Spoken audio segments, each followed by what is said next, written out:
You may have heard it while hanging out with Matt Damon after a successful heist. Or maybe you've heard it playing inside a boy band vampire's bedroom. Clair de Lune is great. Chances are, though, you've probably heard it. So let's take a closer look inside the magic of Clair de Lune by Clair Debussy. Debussy. How does it begin?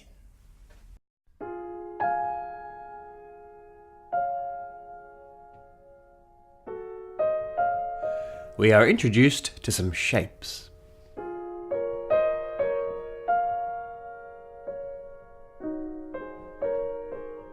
And we soon notice some recurring patterns.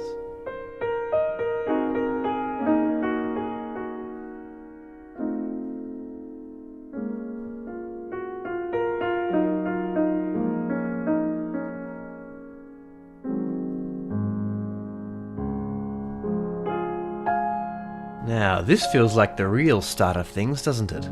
Which perhaps means that what happened before was an introduction. And it's worth pointing out that the whole introduction is one big descent down the piano. Like a snowflake falling. Or a drone delivering your groceries. Anyway, let's keep going.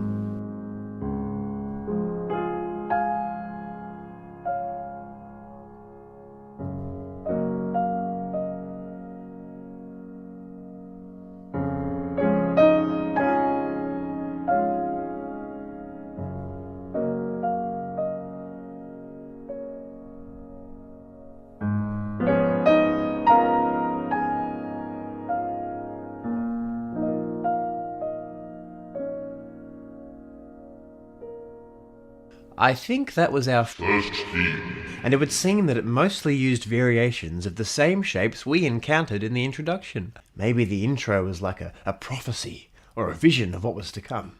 Or maybe it was a sort of introduction. In the theme we just heard, we were first presented with a shape. Then with a slightly more elaborate version of that shape. Then with a third and final elaboration. Anyway, we've heard our intro, we've heard our first theme. What's next, Debussy?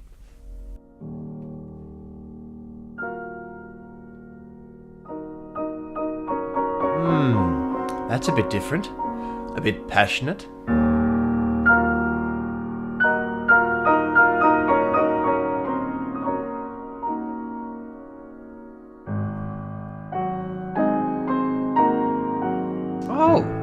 Gotta say, that sounds a bit like one of the shapes from before.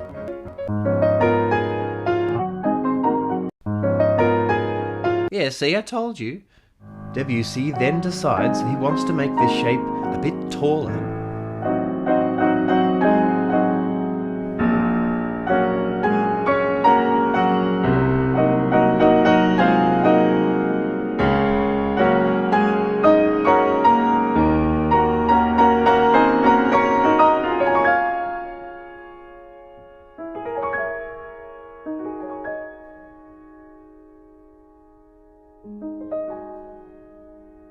So far, it would seem that Debussy has introduced us to some shapes, turned them into a lovely theme, and then decided to mess around with one of them.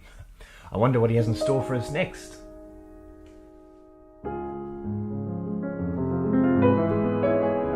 This is new.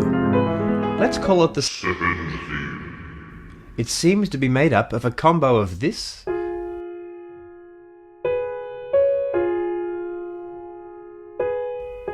and this.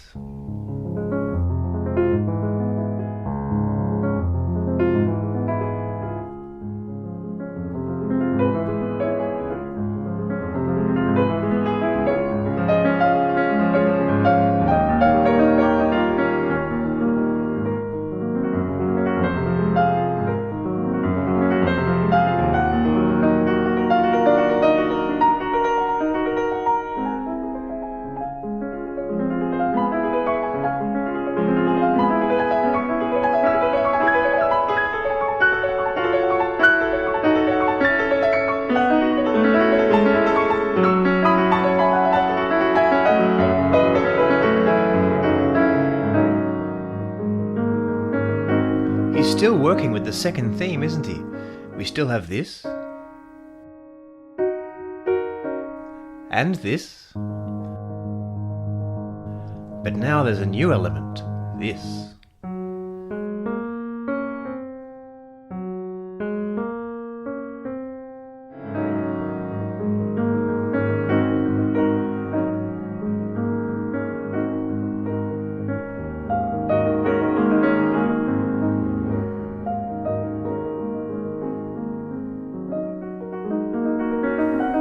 So far we've had an intro, a first theme, a bit of playing around with the first theme, a second theme, lots of playing around with the second theme. Where to now? It's our old friend, the introduction. Though it has this new element in it now, this jet of water. Perhaps it's a souvenir from our time spent with the second theme.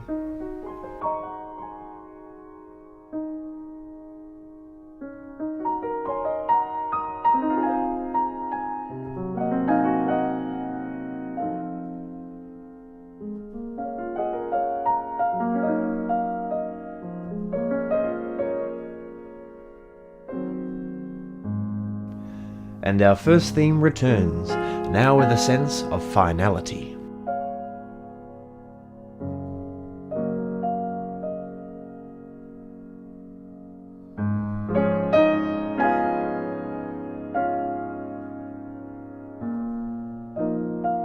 Then one of our first theme shapes is stretched up towards the heavens.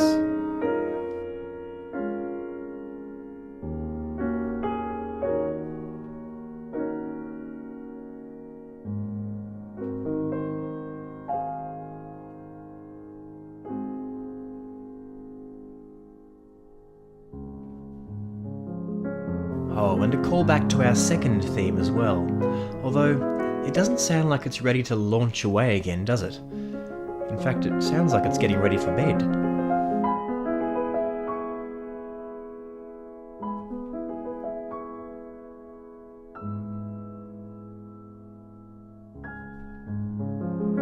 No.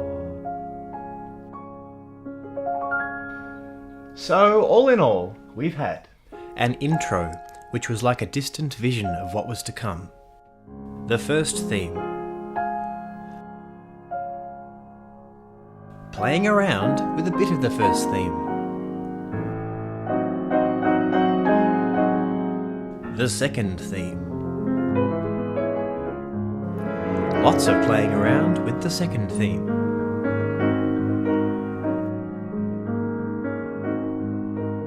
The intro once again, but with a souvenir.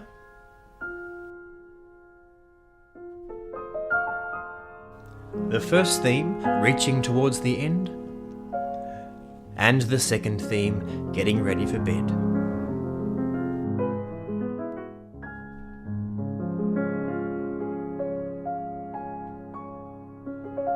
There you have it, a little bit of insight into how Clair de Lune is put together. Though what the piece has to do with Matt Damon watching a fountain after having robbed a casino is anyone's guess. Anyway, I recommend that you now go and listen to the piece in its entirety and see what you can pick up just using your own ears. A good recording for this might be the lovely one featured on this video, done by Marnie Laird of the Brooklyn duo. I should also mention that Clair de Lune is actually part of a set of 4 pieces that Debussy wrote. So you might want to go and listen to those too to get the full album experience. For more adventures in classical art music, follow Music for the Imagination on Facebook and YouTube. Thank you.